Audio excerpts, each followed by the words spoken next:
Olá, bem-vindo a mais um vídeo. Nesse vídeo nós vamos continuar com o estudo dos fatores que interferem na velocidade das reações, dentro do assunto de cinética química, tá certo? Então nós vamos ver agora o seguinte, veja. Primeiramente, uma reação química, a velocidade de uma reação química depende da natureza dos reagentes, né? O que significa isso? Bem, na verdade a gente sabe que para que uma reação química aconteça, as moléculas dos reagentes precisam ser quebradas, né? Ou seja, as ligações químicas que existem na molécula ou nas moléculas dos reagentes precisam ser quebradas. E novas ligações químicas dos produtos precisam ser formadas, tá certo? Então, dependendo da energia dessas ligações, eu posso ter uma reação mais favorável ou menos favorável. Então esta, por exemplo, é uma reação de grande importância, né? Por quê? Porque trata-se da eletrólise ou da quebra da molécula de água para formar as moléculas dos gases hidrogênio e oxigênio, né? Então a partir da água eu posso ter o hidrogênio. O hidrogênio é uma substância química que, quando reage com o oxigênio, forma água novamente. Numa reação bastante exotérmica, que libera bastante energia. Isso significa que o hidrogênio é um excelente combustível, poderíamos até dizer que seria o combustível ideal. Ideal por quê? Primeiro porque ele é produzido a partir da água. E nós, no nosso planeta, nós temos muita água, né? E segundo porque quando ele é queimado na reação com o oxigênio, ele volta a formar água. Então veja, ele tem um conteúdo energético muito importante, ele é produzido a partir da água e ele, quando queimado, volta a formar água, né? Então veja quantas vantagens tem o hidrogênio, né? Então você queimando o hidrogênio, você vai ter um combustível 100% renovável, né? 100% renovável, então você pega a água, produz hidrogênio, queima o hidrogênio, volta a ter água, né? Você tem uma quantidade de energia muito importante e você não tem nada de poluição atmosférica. Então você resolveria o problema da poluição atmosférica. Então por que nós não utilizamos hidrogênio como combustível? Já é utilizado, existem vários estudos sendo feitos. Acontece que para produzir hidrogênio a partir da água é necessário energia, né? E não é pouca energia. Eu preciso investir muita energia para poder produzir o hidrogênio a partir da água, porque eu preciso quebrar estas ligações e também formar estas ligações, né? Então, a estabilidade, a energia, né, que existe nesta ligação do hidrogênio aqui, que é uma molécula bastante estável, o que acontece? É uma energia razoável, grande. Então hoje os estudos estão na direção de diminuir o gasto energético envolvido nesta reação, tá? O gasto energético envolvido nessa reação. Então, a primeira coisa que você precisa considerar numa reação química é a natureza dos reagentes, a natureza das ligações dos reagentes, né? Então esta reação, por exemplo, é uma reação que tem sido estudada devido à sua importância, mas não é uma reação que seja fácil, né?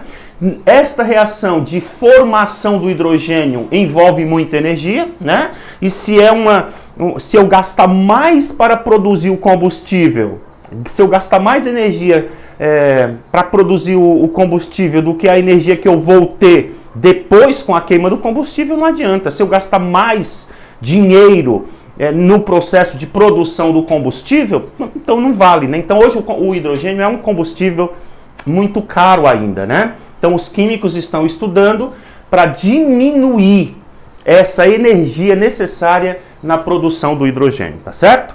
Então você tem hoje o hidrogênio sendo utilizado como combustível de foguete, né? E nós teríamos, na verdade, se nós tivéssemos carros movidos a hidrogênio, é como se nós, na verdade, tivéssemos carros movidos a água, né? Muito bem.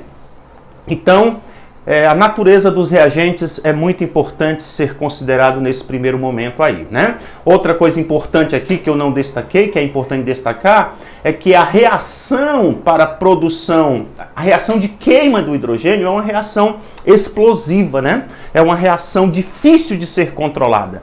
Então, uma vez começada a reação de queima do hidrogênio, você tem dificuldade de controlar a quantidade de energia liberada, né? Porque ela libera muita energia rapidamente, é uma reação que hoje é um desafio para os pesquisadores, para os cientistas, controlar, diminuir a energia para a produção do hidrogênio, né? Gasta na produção do hidrogênio, e controlar a liberação dessa energia na reação de queima. Então, desafio aí para o futuro, tá certo? Muito bem.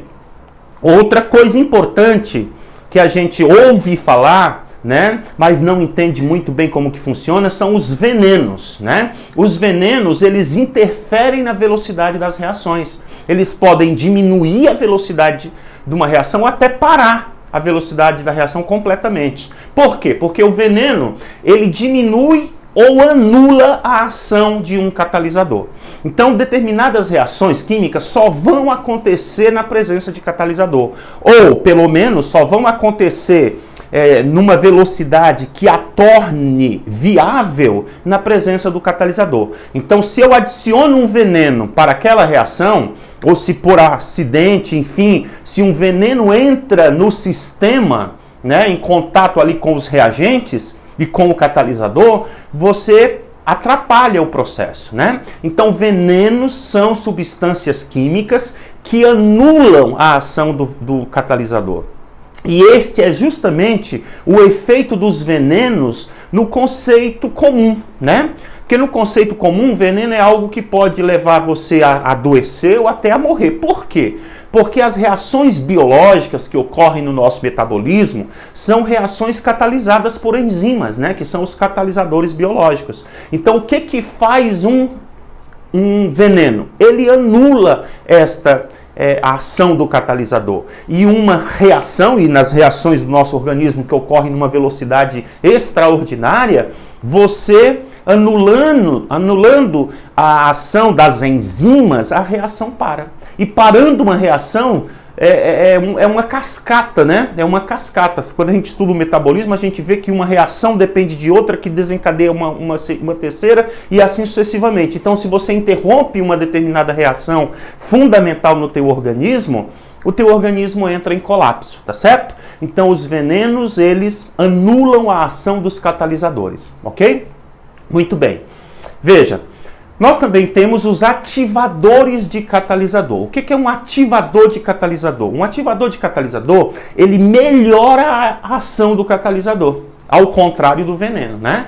O veneno atrapalha a ação do catalisador, podendo até interromper completamente, mas o ativador não. O ativador, ele faz com que o catalisador haja ainda com mais eficiência, né? Então, no caso desta reação química, da produção da amônia, considerando que ela seja catalisada pelo ferro, porque a gente pode catalisar essa reação também com outros catalisadores, né? Mas quando ela é catalisada pelo ferro, o óxido de alumínio age como um ativador desse ferro, fazendo com que a sua eficiência aumente como catalisador, tá certo?